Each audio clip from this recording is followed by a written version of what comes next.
رشتوں کے بازار میں آج کل وہ لوگ ہمیشہ ہی اکیلے پائے جاتے ہیں جو دل اور زبان کے سچے ہوتے ہیں۔ اللہ کی قربت کا بہترین راستہ عاجزی ہے۔ ہر بات میں اللہ کا ذکر کرو گے تو ہر کام میں اللہ کو ساتھ پاؤ گے۔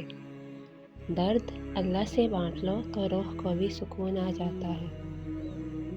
اللہ سے باتیں کیا کرو، اداسیاں ختم ہو جاتی ہیں۔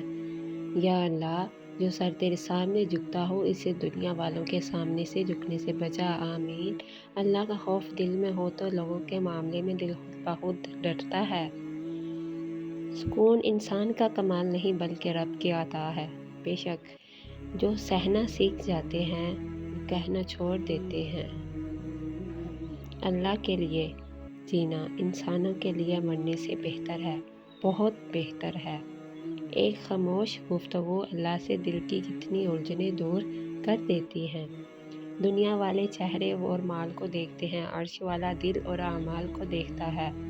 70 ماؤں جتنا پیار کرنے والا رب آزماتا بھی ہے تو بے انتہا نوازنے کے لیے۔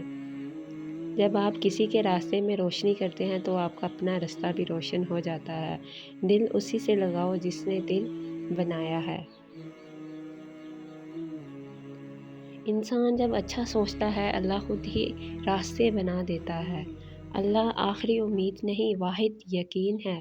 اللہم بارک لی فی علمی و عملی و اوقانی، اے اللہ میرے علم، عمل اور وقت میں برکت عطا فرما، آمین۔ ربی لا تذرنی فردن، اے میرے رب مجھے تنہا نہ چھوڑیے۔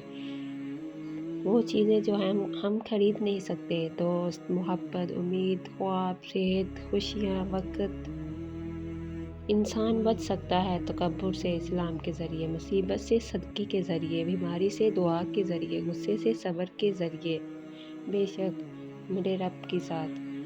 چلتا پھرتا قرآن، رب کے حضور سجدہ کرے، والدین سے حسن سلوک کرے، بھوکے کو کھانا کھلائیں، ننگے بدن کو کپڑے پہنائیں، یتیم پر رحم کھائیں، برائی کرنے والے سے درگزر کریں۔ زندگی اس اذان سے شروع ہوتی ہے جس کی نماز نہیں ہوتی، اور ختم اس نماز پر ہوتی ہے جس کی اذان نہیں ہوتی۔